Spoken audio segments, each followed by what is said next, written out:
Hello and welcome दोस्तों। एक बार फिर आ गया हूँ मैं आपके सामने एक और डरावनी कहानी लेकर। मेरे चैनल हॉरर 100% पर आप सुनते हैं रहस्यमयी और हॉन्टेड कहानियाँ। सबसे पहले आपसे रिक्वेस्ट है कि मेरे चैनल को सपोर्ट करें। अगर अब तक सब्सक्राइब नहीं किया है तो अभी कर लें और बेल आइकॉन पर भी टैप कर लें ताकि जब भी कोई नया वीडियो आए तो आपको पता चल जाए। तो चलिए खो जाते हैं खौफनाक अंधेरों में। मैं जो हूँ अभी वाक़या मेरा यहाँ का नहीं है, वाक़या मेरा नेदरलैंड्स का ही है। तो बस अभी नवंबर का वाक़या है ये, मेरे आने का था यहाँ पे दिसंबर में ना, तो आने से थोड़े अरसे पहले का ही है। मेरे आने की तैयारी पूरी हो चुकी थी यहाँ पे और टिकट वग़ैरह मेरा हो चुका था फाइनल। और मेरे हस्बैंड के बारे में तो पहले बता चुकी थी कि वो अभी एज केयर पर ही हैं, तो मैं अभी उनको वहीं पे छोड़कर आई हुई हूँ। तो ख़ैर उनके एक फ्रेंड, बहुत बेस्ट फ्रेंड मेरे हस्बैंड के, वो क्योंकि मेरा काफ़ी कम निकलना होता है घर से, अब जो है ग्रॉसरी वगैरह करना, तो वो लाके देते सामान, हमें सारा ग्रॉसरी करके लाके दे रहे और सब कुछ हमारा काम करते हैं, काफ़ी हेल्पफुल बंदा। तो उनका रोज़ ही आना जाना होता तकरीबन। तो एक दिन जैसे हम रोज़ मैसेजेस करते हैं ना आपस में, जैसे गुड मॉर्निंग, तो पता चल जाता है कि हाँ सब खैरियत है ये, तो वो भी ऐसी गुड मॉर्निंग वगैरह। तो संडे को लास्ट उनका गुड मॉर्निंग आया। हमने कहा ठीक है। मंडे जब हम उठे तो मंडे को सुबह ना मेरे हस्बैंड के पास कोई गुड मॉर्निंग, ना मेरे पास। हमने कहा चलो कुछ होंगे, बिजी वगैरह होंगे। दोपहर हो गई, कोई पता नहीं, शाम का टाइम हो गया। शाम को थोड़े मेरे हस्बैंड कह लगे कि ऐसा होता नहीं है कभी कि फ़ोन भी ना उठाए और कोई मैसेज भी नहीं आ रहा। ऐसे ऐसे परेशानी सी हो गई। एक बंदा जो रोज़ आ रहा है वो अचानक, वो तो फ़ोन किए बगैर रहते भी नहीं थे और रोज़ ही चक्कर लगाते थे। तो मेरे हस्बैंड तो जा नहीं सकते थे, उन्होंने बोला कि जाओ तुम ही देख कर आ जाओ, रात के कोई 8 बजने वाले। तो मैं और मेरे भाई की बेटी, हम दोनों फिर निकले। नवंबर 19th को हम लोग निकले। हमने ट्रैम ली, ट्रैम से फिर हम लोग वहाँ से, उनका घर दूर था, मुझे वैसे पता भी नहीं था ज़्यादा कि कौन से एरिया में है ना, तो मेरे हस्बैंड को मैंने वीडियो कॉल पे ले लिया था। वो मुझे बताते जा रहे थे कि अब इस तरफ मुड़ो, अब यहाँ पे तुम लोग छोड़ दो ट्रैम को, फिर यहाँ से चलना शुरू करो। गाइड करते करते खैर हम वॉक करते हुए पहुँच गए उनके घर के बाहर। जब हम उनके घर के बाहर पहुँचे तो मैं वीडियो कॉल पे थे मेरे हस्बैंड, मैंने वीडियो ऑन किया हुआ था। लाइट्स वगैरह सारी जल रही थी घर की। यूजुअली वो बाहर इतनी लाइट जला के नहीं बैठते थे, डिम सी कोई लैंप वगैरह जला के बैठते थे। और उस दिन इतनी लाइट्स उनके घर की जल रही थी, जैसे कोई मेहमान आने होते हैं तो हम ज़्यादा लाइट्स वगैरह ऑन कर लेते हैं। तो ऊपर वाले पोर्शन में भी लाइट जल रही, नीचे भी सारी लाइट जल रही हैं और सारा कर्टन सारे डले हुए थे। खैर मैंने पहले तो बैल की, कोई जवाब नहीं आ रहा। और जाते क्या, मैंने भी खैर काफ़ी के पता चले मोहल्ले में भी कि एक बंदा मिसिंग है, नहीं मिल रहा। हमारे ज़हन में कोई ऐसी बात थी ही नहीं। खैर हम अपना नॉर्मल बस बैल बजा रहे, आवाज़ें दे रहे। खिड़की पे हमने जाके नॉक किया, मैंने, मेरी भतीजी ने भी काफ़ी नॉक किया, खिड़की पे भी कोई आवाज़ नहीं आई। फिर हम पड़ोसियों की तरफ चले गए, वहाँ हमने बैल किया, नॉक किया, शायद वो भी दरवाज़ा उन्होंने खैर नहीं खोला। तो इतने देर में मेरे हस्बैंड ने कहा कि नहीं, अब दरवाज़ा तो ये नहीं खोल रहे, लाइट्स भी जल रही हैं, तो कुछ समझ नहीं आ रहा। अब ऐसा करो वापस आ जाओ, मैंने अपने एक फ्रेंड को भी बोल दिया है, हो सकता है वो भी वहाँ पहुँच जाए। तो फिर हमने कहा ठीक है हम घर आ जाते हैं, पता नहीं क्या मसला है, हो सकता है कहीं चले गए, क्या है। खैर हम घर की तरफ वापस आ गए।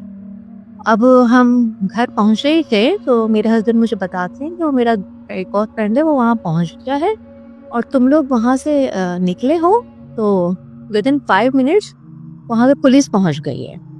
तो हमने कहा क्या हुआ, मतलब क्या हुआ क्या? कह रहे नहीं, बस उसने बताया कि पुलिस वहाँ पे आ चुकी है और वो लोग दरवाज़ा तोड़ रहे हैं ना। तो खैर पुलिस ने वहाँ पे बताया कि दरवाज़ा तोड़ा उन्होंने।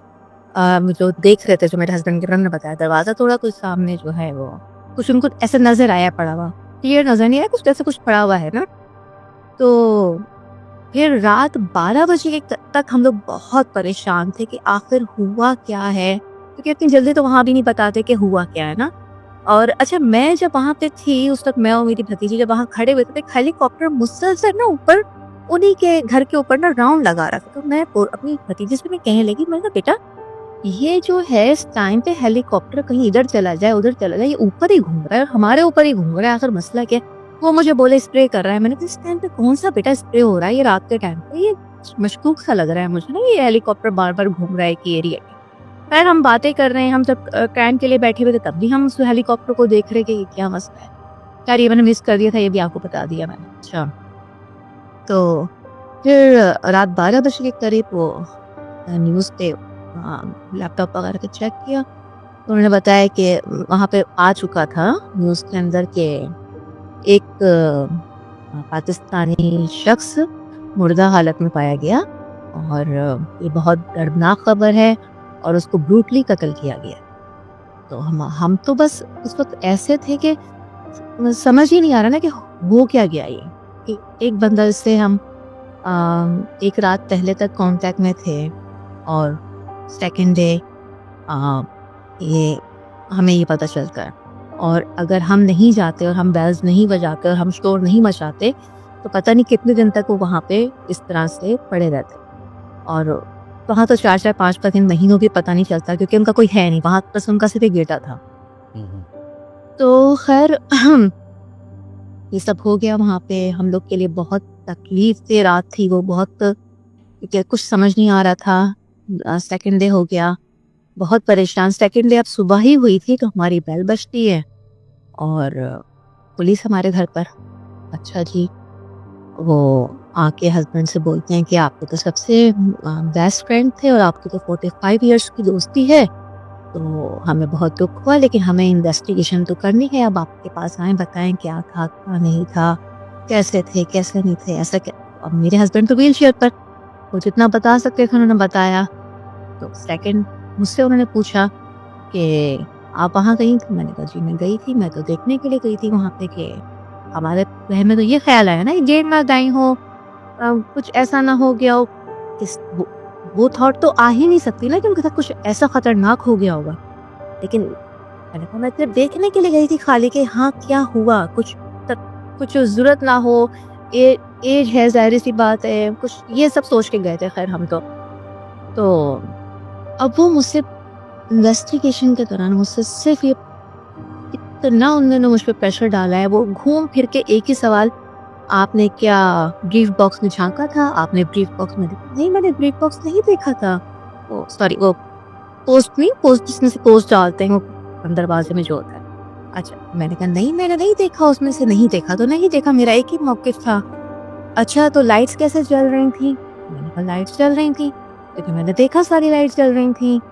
और अच्छा पोस्ट बॉक्स कहाँ लगा हुआ था? दीवार पे लगा था या दरवाजे पे लगा था? मैंने इतना गौर नहीं किया लेकिन दरवाजे पे था ऑब्वियसली।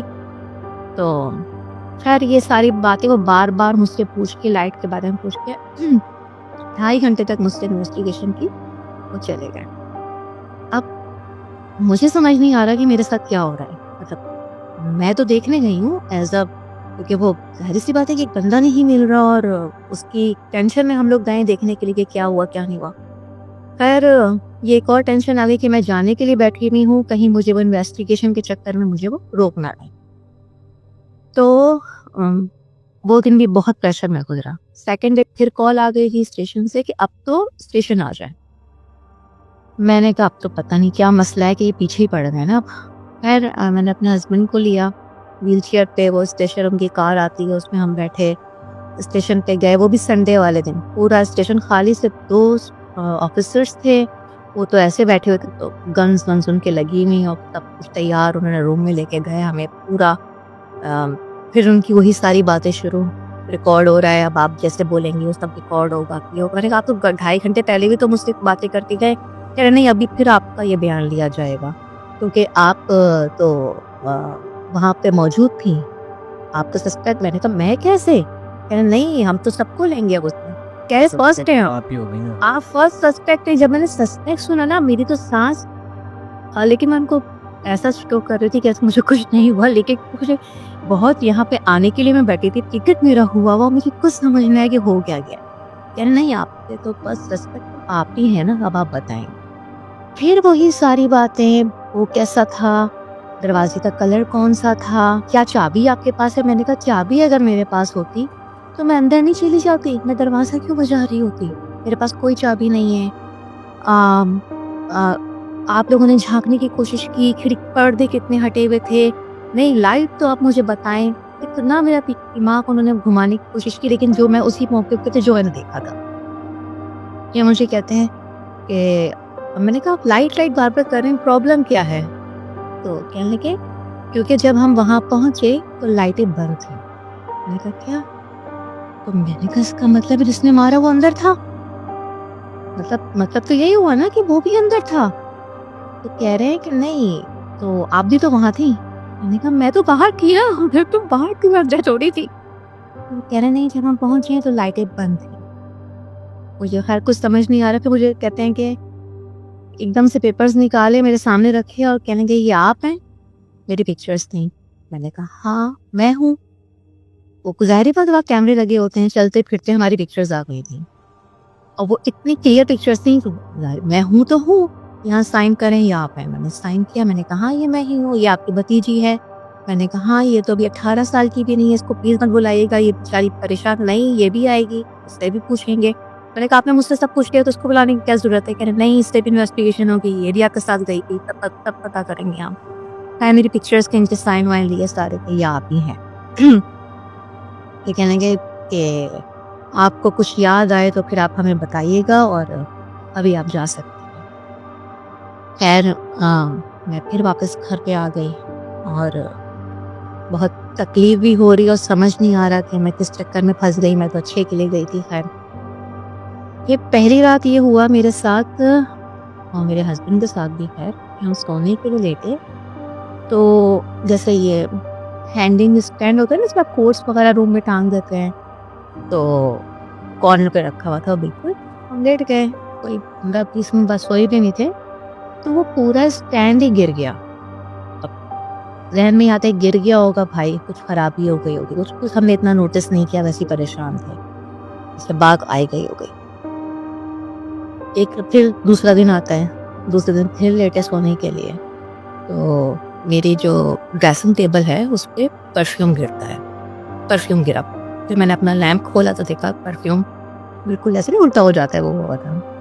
अब मेरे हस्बैंड, मैंने बच्चा पहले बताया कि वो इन चीज़ों को बिल्कुल नहीं मानते और मुझे भी वो ऐसा करते थे, कुछ नहीं हुआ है तो ठीक है, कोई बात नहीं। थर्ड डे मैं आपको बताती हूँ कि रूम का दरवाज़ा हम लोग ना थोड़ा खोल के, ऐसे जैसे लॉन्च की हल्की सी लाइट भी आ रही, खोल के सो, तो दरवाज़ा जो है इस स्पीड से बंद हुआ है कि बाकायदा प्रेशर, और वहाँ आपको पता है सारी जो विंडोज़ होती हैं वहाँ हवा का कोई चक्कर नहीं है, सब बंद होती हैं, थोड़ी भी हवा नहीं आती, सर्दी क्योंकि इतनी ज़्यादा होती है। वो इतनी प्रेशर से बंद हुआ कि वो किसी ने खींच के बंद किया हो अपनी तरफ ना, घर आवाज़ आई है बिल्कुल। ये तो बहुत ज़्यादा ही हो गया। अब जो मेरे हस्बैंड नहीं मानते ना इन चीज़ों को, उस दिन वो हिल गए थोड़ा, कहते ये क्या हुआ है? मैंने कहा अब आपके सामने ही हुआ है, मैं आपके बराबर में लेटी रही हूँ, ये जो हुआ है ये आपके सामने ही हुआ है। तो कहते हैं कि हाँ ये कुछ ज़्यादा ही हो गया, आज ज़्यादा हो गया। मैंने कहा आज क्या, 3 दिन से ही हो रहा है, जो भी हो रहा है, क्या हिंट है मुझे नहीं पता, ऊपर से वो हमें नहीं छोड़ रहे हैं, क्या लिंक चल रहा है इस चीज़ का मुझे नहीं समझ आ रहा, क्या प्रॉब्लम आ रही है वो भी मुझे समझ नहीं आ रहा। खैर वो रात भी गुजर गई। फिर मेरी भतीजी उसका ऑफ था, वो आई हुई थी, वो रुक गई, उसने कहा आज मैं रुक जाती हूँ, वो रुकी हुई थी। एक वो मेरे बेडरूम में बैठी हुई थी, सॉरी वो नमाज़ पढ़ रही थी मेरे बेडरूम में, तो वो रात के 10 बजे, हाँ 10 या 11 बजे का टाइम था, वो इशा पढ़ रही थी, तो एकदम चीखती हुई रूम से निकल कर आई है और मुझे कहती है कि वो तो अंकल, तो वो आपके बेड वाले साइड पे बैठे हुए थे। मैंने कहा कौन से अंकल? कहती है जिनकी डेथ हो गई। मैंने कहा तुम पागल तो मुझको डरा रही हो, कैसे बैठ सकते हैं वहाँ पे आके और तुम मुझे डरा रही हो, मैं अभी बहुत वैसे ही परेशान हूँ। कहती नहीं पप्पू मैंने देखा है, वो बैठे हुए थे वहीं पे और वो बिल्कुल जैसे हंसते ना, उस तरह हंस रहे थे। मैंने जब नमाज के लिए सलाम किया तो वहीं बैठे थे। मैंने कहा तुम इस तरह की बात ही मत करो, मुझे बाकी क्या लग रहा है अभी। तो खैर बच्ची ने मुझे ये बताया। अच्छा वो जॉब भी करती है, तो सुबह से कहा मैं यहीं से जॉब के लिए चली जाऊँगी, तो वो 5 बजे उठती है जॉब के लिए ना, जाती है जॉब। तो फिर जब वो घर वापस आई जॉब से तो मुझे कहती है, मैं आपको एक बात बताऊँ, जब सुबह मैं शूज़ पहन रही थी ना, तो वो क्योंकि मेरे डोर के साथ बिल्कुल पूरा शीशा लगा हुआ है, तो वो जब वो कहती है ना बाहर ऐसे नहीं नज़र पड़ी, कहती मैंने उन्हीं अंकल को वहाँ खड़े हुए देखा। मैंने कहा बेटा आपने शायद बहुत ज़्यादा अपने ऊपर हावी कर लिया या कुछ कर लिया है, तो आपको शायद हर जगह वही नज़र आ रहे हैं। कह रही नहीं मैंने उनको देखा है, वही थे, मैंने उनको देखा है। उस बात को ज़िद कर रही है ना कि नहीं मैंने देखा है। बच्ची है उसको मैं वो भी नहीं कर सकती, लेकिन वो इस चीज़ पे बज़िद थी कि मैंने उन्हीं को देखा है। फिर कॉल आई दोबारा मेरे हस्बैंड के पास कि अब उस बच्ची का इंटरव्यू हो, अब उससे पूछा जाएगा, सारा इन्वेस्टिगेशन उससे होगी कि क्या-क्या है ना। फिर खैर उसको बुलाया, तो फिर मेरे हस्बैंड साथ गए, मैं नहीं गई, मेरे हस्बैंड साथ गए। उससे सेम वही सब कुछ पूछा, तो मुझसे पूछा था वही सारे सेम सवाल है कि हमारे सवाल जो हैं वो मैच करेंगे। अच्छा। मैंने ये बोला था कि लाइट सारी जल रही थी, मैंने बोला हाँ की लाइट भी जल रही थी, जो क्या वो जैसे एंट्रेंस होती है, मैंने कहा उसकी लाइट भी जल रही थी। बच्ची ने बोला नहीं, उसने जो देखा उसने कहा नहीं शायद वो लाइट नहीं जल रही थी, वो उसका मौक़िफ़ था। तो थोड़ी सी हमारी बात इधर से उधर हो गई, बाकी सब सेम था हमारा। तो फिर उससे भी पूछा कि तुम्हारी एक पिक्चर है कि तुम झांकने की कोशिश कर रही हो ना पोस्ट बॉक्स के अंदर। उसने कहा हाँ मैंने कोशिश ज़रूर की थी, लेकिन मुझे वो बच्ची है, मुझे डर लगा कि अंदर से कोई मेरी आँख में पेंसिल ना मार दे, तो मैं ऊपर हो गई थी। उसने भी ये कहा कि मैंने भी देखा नहीं था, लेकिन मैं बैंड ज़रूर हुई थी देखने के लिए, लेकिन मैं देख नहीं सकी थी उसके अंदर, मैं डर गई थी। तो उस तो फिर बताते हैं कि उसने पूछा कि क्या झाँकने का क्या मकसद है, आप लोग बार-बार इतना पूछ रहे हो? कहते हैं इसलिए कि बॉडी वहीं पड़ी हुई थी, बिल्कुल सामने। जहाँ हम लोग खड़े थे, जहाँ हम बैल कर रहे थे, वहीं बॉडी पड़ी हुई थी। वही बिल्कुल दरवाजे के साथ। और जिस वक़्त हम बैल कर रहे थे ना, आप यकीन करें मेरे हस्बैंड वीडियो कॉल पे थे और मैं बेल बजा रही थी, तो मैंने कहा अपनी भतीजी से मैंने बोला, मैंने कहा देखा मुझे ना अजीब-सी फीलिंग हो रही है। पता नहीं करा आपके रोंगटे खड़े हो जाते हैं और अजीब इतनी झिरझिरी सी आने लगती है कि कुछ पता चल जाता है कुछ। तो मैंने कहा नहीं मुझे कुछ अजीब-सी फीलिंग हुई है, कुछ समझ नहीं आ रहा। अब वो बच्ची की बेल बजाया, उसने कहा अंकल, अंकल। वो भी मुझे बोले नहीं कुछ है, कुछ मसला, ऐसे आपस में हम बातें कर रहे, कुछ है, कुछ मसला है। वो बॉडी बिल्कुल दरवाजे के साथ। वो जो मेरे हस्बैंड के दोस्त ने देखा था ना, कहते कुछ पड़ा हुआ था दरवाजे के साथ, लेकिन समझ नहीं आया क्या पड़ा हुआ था। वो बॉडी पड़ी हुई थी उनकी। वो हो सकता है उन्होंने भागने की कोशिश की हो सकता है उनको वहीं मार दिया हो, तो हमें नहीं पता, लेकिन वो बिल्कुल दरवाजे के साथ। जब हमें उनकी डेड बॉडी दी गई है, तो वो बिल्कुल कॉफिन के अंदर ना बिल्कुल ऐसे कीले लगा के थी। तो जब मैं जनाजे में हम लोग गए, तो वो पुलिस वालों ने जो सबको बोला कि ये आप खोल भी नहीं सकते और ऐसे ही इनको दफन करना है। तो उसका रीज़न ही पूछा गया, तो उन्होंने बोला कि आप लोग इनको पहचान ही नहीं सकेंगे क्योंकि उनकी शक्ल बिल्कुल स्मैश कर दी गई है, आप नहीं पहचान सकेंगे। पता कि किस चीज़ से मारा उनको, लेकिन उनकी शक्ल ख़राब कर दी बिल्कुल, तो आप लोग पहचान नहीं सकेंगे, इसलिए हमने इनको बंद करके दिया है। आप यकीन करें उनका जनाजा हुआ है और उनकी जो विश थी कि उनकी वाइफ के साथ उनको दफनाया जाए, वो एम्स्टर्डम के करीब ही था कब्रिस्तान, वहाँ तक गए हैं। बारिश बहुत हो रही थी वहाँ पे, खैर उनको एज इट इज़ हमने कॉफिन के साथ ही दफना दिया, कोई इनको देख नहीं सका। जो बंदा हमसे एक दिन पहले बात हुई है, और उस दिन उनकी बर्थडे थी, जिस दिन उनके साथ ये हादसा हुआ उस दिन उनकी बर्थडे थी। अच्छा, उनका मसला ये था कि उनका सिर्फ एक ही बेटा, वो बस ये कहते थे मेरा तो एक ही बेटा है, मैंने क्या करना है, सब कुछ तो इसी का है। हॉलैंड में उनके 3 घर, ठीक है, एक बेटे का घर, एक उनका अपना घर और एक घर उन्होंने रेंट पे दिया हुआ। 3 अपने घर हॉलैंड के अंदर उनके अपने हैं। एक शॉप थी, वो भी रेंट पे दी हुई थी उन्होंने। तो बेटे की चल रही थी डिवोर्स का मसला, बेटे का डिवोर्स का मसला चल रहा था। वो मेंटली थोड़ा सा डिस्टर्ब था। वो IT इंजीनियर, पढ़ा लिखा बंदा, ये KLM में इंजीनियर, ये भी पढ़ा लिखा बंदा, ये बंदा जो खुद KLM में इंजीनियर था। अच्छा, ये रिसेंटली रिटायर्ड हुए थे। अब ये बेटे को 6 महीने पहले अपने घर लेकर आ गए कि तुम्हें ब्रेकफास्ट दे दिया करूंगा, खाने पकाने के शौकीन, सारे काम करने के शौकीन, तुम आ जाओ बेटा, तुम अकेले पड़े हुए हो। अब जब ये हमारे घर आते तो बेटे की बात करते, आके बैठते, जबकि कि वो आज ऐसे मूड में था, आज खाना नहीं खा रहा था, आज मुझसे उसने बदतमीजी की, आज ऐसा किया, जबकि यहाँ उसी की बात करें। जिस दिन उनकी मैं शॉर्ट करके आपको बता रही हूँ, जिस दिन उनकी डेथ हुई है, उस दिन उनकी बर्थडे थी। उन्होंने कॉल किया और कॉल करके कहते हैं कि ये आज मुझसे बहुत बदतमीज़ी कर रहा है और मैं इसको फ़िश खिलाने के लिए ले जाना चाह रहा हूँ और वो वहाँ पे नया रेस्टोरेंट खुला है और ये मेरे साथ जाना नहीं चाह रहा है और ना मुझसे बहुत बदतमीज़ी कर रहा है। मेरे हस्बैंड ने समझाया चलो कोई बात नहीं है, तुम दिल पे मत लो, ऐसा कहने लगे नहीं मुझे एक बात और पता चली है कि ना इसके रूम से मुझे कुछ खाली बॉटल्स मिली हैं और मैं ना आज इससे पूछूँगा कि तुमने ये क्या हरकत की है, तुम अब ये काम भी करने लगे हो। बॉटल्स निकली हैं तुम्हारे रूम से तो मैं इससे पूछूँगा। जो हमें लग रहा है कि या तो उनकी आपस में फाइट हुई, क्या हुआ बाप ने पूछा होगा, मुझको लग रहा है शायद देते ही नहीं, बॉटल वगैरह मार दी, कुछ किया।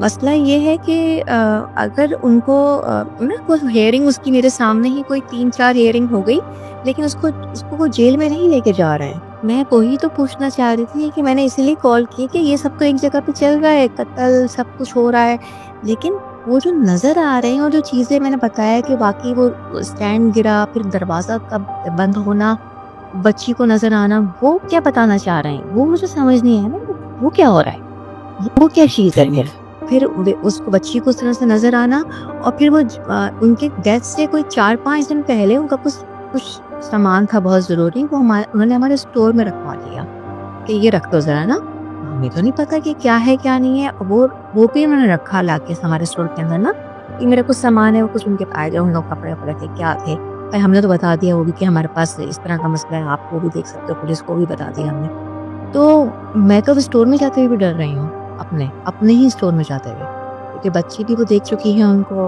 और उनका कुछ चीज़ें भी वहाँ पे रखी हुई हैं और इवन वो दो के जो उन्होंने सामान मुझे लाके देते थे ना रोज़ाना के लिए, तुम ग्रोसरी करके लाके देना, चीज़ें लाके देना, तो जिस चीज़ को हाथ लगाओ, ये तो ये लेकर आए थे, ये तो ये लेकर आए थे। वो सामान तक अभी तक मैं वहाँ जो छोड़ कर आई वहीं पड़ा हुआ है। वो वहाँ पर हैं, मेरी भतीजी भी उनके साथ है, बाकी वो वहाँ पे जो नहीं, वही मुझे बताती रहती है और मुझे डराती रहती है कि वो आज किचन में से आवाज़ आ गई थी, आज वो सामान गिरने की कुछ आवाज़ आ गई थी।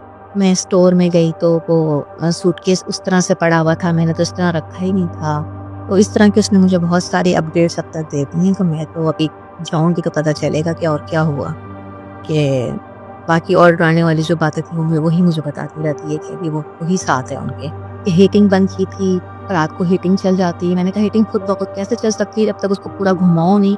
कहीं नहीं कुप्पो मैं रोज़ रात को अपने हाथ से बंद करती हूँ और मेरी रात को गर्मी से आँख खुलती है और हीटिंग फुल ऑन होती है। मैंने कहा ये कौन खोल रहा है हीटिंग? तो आज ही बल्कि चैट में मुझे बता रही थी पूरी हीटिंग कह रही 3 दिन से यही हो रहा है, फुल हीटिंग चल रही होती है। तो मैं तो बस यही पूरा केस था और मुझे बिल्कुल समझ नहीं आया था। मैंने कहा चैलेंज के साथ हूँ कि मैं इस वक़्त इस चीज़ से गुज़र रही हूँ मैं और मुझे 3 दिन बाद जाना भी है वापस। अगर आपको इस चैनल पर हॉरर स्टोरीज पसंद आ रही हों तो वीडियो को शेयर ज़रूर करें। आप कमेंट बॉक्स में लिखकर बताएं कि आपको कैसी भूतिया कहानियाँ पसंद हैं। अगर आपके या आपके किसी जानने वाले के साथ भूत प्रेत से जुड़ी कोई घटना या किसी तरह की कोई पैरानॉर्मल घटना हुई हो तो मुझे स्टोरी भेजें। कहानी भेजने के 2 तरीके हैं, चाहे तो अपनी आवाज़ में रिकॉर्ड करके या लिखकर मेरे ईमेल पर भेज सकते हैं। डिस्क्रिप्शन बॉक्स में मेरी जीमेल आईडी दी हुई है, उसी पर आप कहानी भेज सकते हैं। लिखकर भेजी गई कहानी को मैं अपनी आवाज़ में नैरेट करूँगा। तो आज के लिए बस इतना ही। अगली वीडियो में आपसे फिर होगी मुलाकात, तब तक के लिए दीजिए इजाज़त।